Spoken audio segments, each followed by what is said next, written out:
Why does dispersion occur when white light, which is a mixture of 7 colors, passes through a glass prism?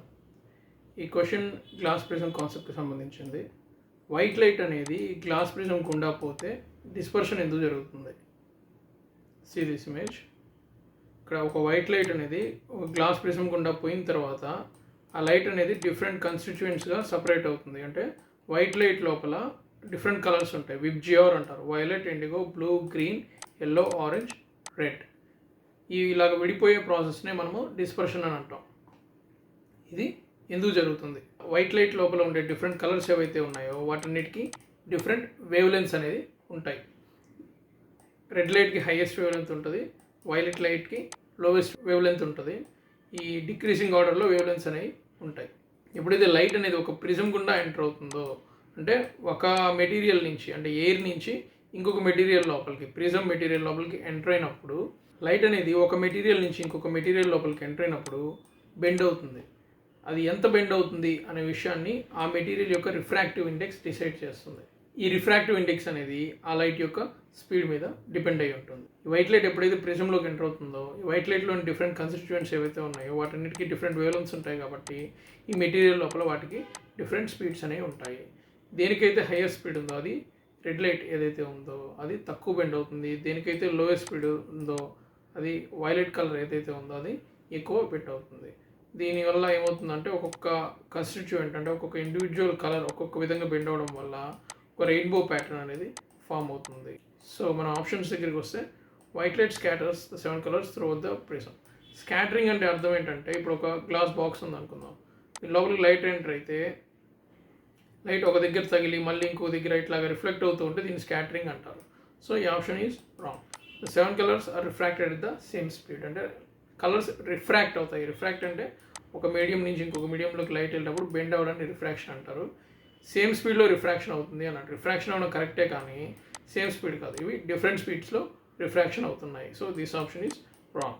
7 colours off white light travel at different speeds through the glass. ఇది correct option అనమాట. వాటికి different speeds ఉన్నాయి కాబట్టి అవి refraction చెందుతాయి and ఈ ప్రాసెస్ని dispersion అంటారు. Option C is the correct one. యాక్చువల్గా ప్రిజం అనేది ఈ విధంగా ఉంటుంది. రియల్ వరల్డ్లో ప్రిజం అనేది ఈ విధంగా ఉంటుంది. Which of the following fuels is not used in thermal power plants? Thermal power plants are nothing but places where power is generated. అంటే ఎనర్జీని మనం ఎలక్ట్రిసిటీగా కన్వర్ట్ చేస్తాం అనమాట. సో ఇక్కడ ఇచ్చిన ఆప్షన్స్లో యురేనియం ఇచ్చాడు, natural gas, coal, fuel oil అని ఇచ్చాడు.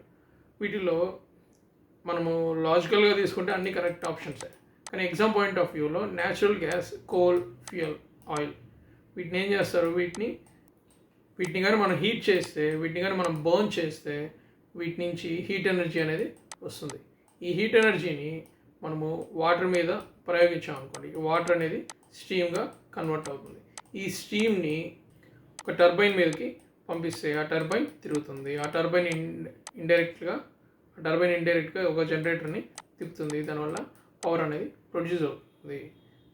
ఇదే కాన్సెప్ట్ని యురేనియం ద్వారా కూడా వాడతారు. కానీ ఈ క్వశ్చన్కి థర్మల్ పవర్ ప్లాంట్ అని ఇచ్చాడు కాబట్టి మనం ఈ ఆప్షన్స్, దీంట్లో థర్మల్ పవర్ ప్లాంట్ అని ఇచ్చాడు కాబట్టి ఈ 3 ఆప్షన్స్ దానికి వర్తిస్తాయి. న్యూక్లియర్ పవర్ ప్లాంట్ అని కానీ ఇచ్చి ఉంటే యురేనియం కూడా వర్తిస్తుంది. కానీ ఎందుకంటే uranium is a nuclear element, only nuclear power ప్లాంట్స్లో మాత్రమే వాడతారు. Bronze is an alloy of, అంటే బ్రాంజ్ లోపల ఏమేమి ఉంటాయి అని అడుగుతున్నాడు. దీనికి ఒక టెక్నిక్ ఉంది. జనరల్గా బ్రాంజ్, బ్రాస్ ఈ రెండు మనం కన్ఫ్యూజ్ అవుతూ ఉంటాం. బ్రాంజ్, బ్రాస్ ఈ రెండిట్లో ఏ ఎలిమెంట్స్ ఉన్నాయని మనం కన్ఫ్యూజ్ అవుతూ ఉంటాం. దానికి ఒక టెక్నిక్ ఏంటంటే, బ్రాంజ్లో జెడ్ ఉంది కాబట్టి మనం జింక్ పెట్టకూడదు. రెండిట్లో కాపర్ ఉంటుంది కామన్గా, బ్రాంజ్లో, బ్రాస్లో కాపర్ ఉంటుంది. కానీ ఇక్కడ జెడ్ ఉంది కాబట్టి బ్రాంజ్లో జింక్ ఉండదు. సో బ్రాస్లో జింక్ ఉంటుంది, బ్రాస్లో ఎస్ ఉంది కాబట్టి బ్రాంజ్లో సెలీనియం ఉంటుంది, అంటే నథింగ్ బట్ టిన్ ఉంటుంది. సెలీనియంకి ఇంకొక పేరు టిన్. సో ఇక్కడ చూడండి, బ్రాంజ్లో కాపర్, టిన్ ఉంటాయి. ఇక్కడ జెడ్ ఉంది కాబట్టి దీంట్లో జింక్ ఉండదు, దీంట్లో ఎస్ ఉంది కాబట్టి దీంట్లో సెలీనియం ఉండదు. అవి రివర్స్లో పెట్టేసుకోవాలి మనం. బ్రాంజ్లో సెలీనియం పెట్టుకోవాలి, అది టిన్. బ్రాస్లో జింక్ పెట్టుకోవాలి. స్టీల్ అంటే steel is nothing but iron. ఐరన్లో కార్బన్ కలిపితే స్టీల్ వస్తుంది. ఇలాగ డిఫరెంట్ ఎలిమెంట్స్ ఎందుకు కలుపుతారంటే సింగిల్ ఎలిమెంట్కి అన్ని ప్రాపర్టీస్ మనకు కావాల్సిన ప్రాపర్టీస్ అన్నీ ఉండవు. సో మల్టిపుల్ ఎలిమెంట్స్ కలిపినప్పుడు వాటి బెస్ట్ ఆఫ్ ద ప్రాపర్టీస్ అనేవి వస్తాయి. స్టీల్లో కార్బన్ కలిపితే దాని స్ట్రెంగ్త్ ఆర్ హార్డ్నెస్ అనేది బాగా పెరుగుతుంది. What is the valley lowest portion of a sound wave is called? Sound wave ఎలా ఉంటుంది? వేవ్ ఫామ్లో ఉంటుంది. ఈ డయాగ్రామ్ చూద్దాం. ఇది సౌండ్ వేవ్. సౌండ్ వేవ్కి పైన ఉండే ఈ భాగాన్ని ఏమంటారంటే క్రస్ట్ అని అంటారు. కింద ఉండే భాగాన్ని ఏమంటారంటే ట్రఫ్ అని అంటారు.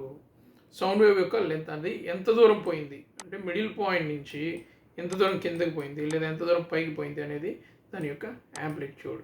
2 sound waves, 2 crests or 2 troughs మధ్య డిస్టెన్స్ని వేవ్ లెంత్ అని అంటారు. సో ఇక్కడ ఇచ్చిన క్వశ్చన్కి ఆన్సర్ ఏంటంటే వ్యాలీ లోయెస్ట్ పాయింట్ అంటే ఈ లోతుగా ఉండే భాగాన్ని ఏమని అంటారంటే ట్రఫ్ అని అంటారు. The force of attraction between all masses in the universe especially the attraction of the earth's mass for bodies near its surface is called. ఇక్కడ చూడండి, force of attraction between all masses అంటే matter ఉన్న ప్రతి వస్తువు వాటి మధ్య ఉండే force of అట్రాక్షన్ని ఏమని అంటారు?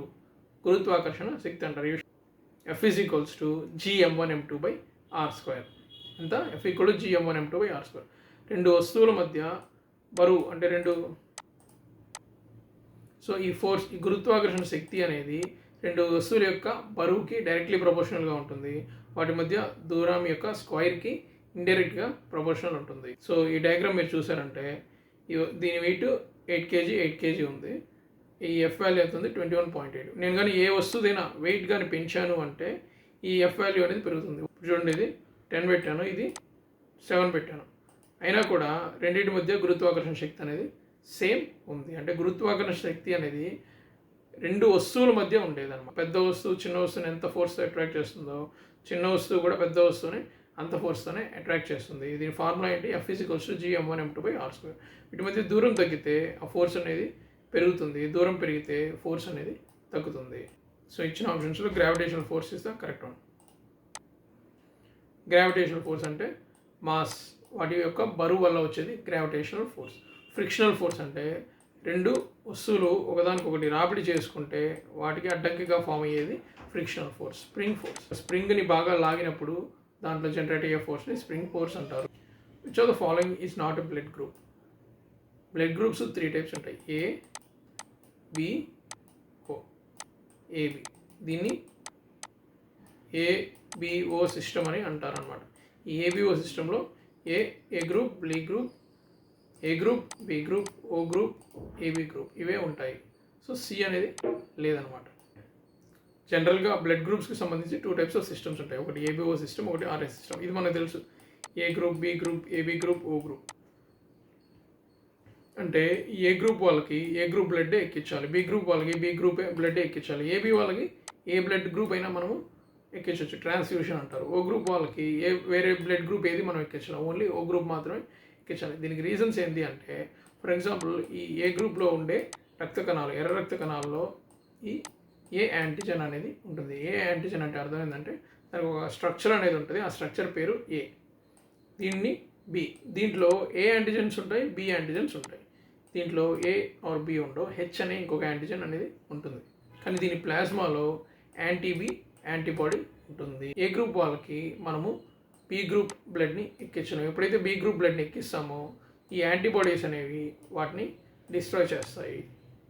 అలానే బి గ్రూప్ వాళ్ళకి ఏ గ్రూప్ మనం ఎక్కించలేము. ఏబి వాళ్ళకి ఎలాంటి యాంటీబాడీస్ ఉండవు కాబట్టి ఏ బ్లడ్ గ్రూప్ అయినా మనము ఎక్కించవచ్చు. ఓ గ్రూప్ వాళ్ళకి 2 యాంటీబాడీస్ ఉంటాయి. సో మనం ఓ గ్రూప్ వాళ్ళకి ఓ గ్రూప్ మాత్రమే ఎక్కించాలి. సో ఏబిఓ సిస్టమ్ కాకుండా ఆర్ఎస్ సిస్టమ్ అని ఉంటుంది. ఆర్ఎస్ సిస్టంలో మనం A positive, A negative, B positive, B negative అనేది చూస్తాం. నార్మల్గా మనం ఏ యాంటీజెన్, బి యాంటీజెన్ ఉన్నాయి కదా, అదేవిధంగా ఒకవేళ ఆ బ్లడ్ గ్రూప్ స్ట్రక్చర్లో ఈ డి యాంటీజెన్ అనేది ఉంటే అది పాజిటివ్ అంటాము, డి యాంటీజెన్ లేకపోతే దాన్ని నెగిటివ్ అని మనం అంటాం.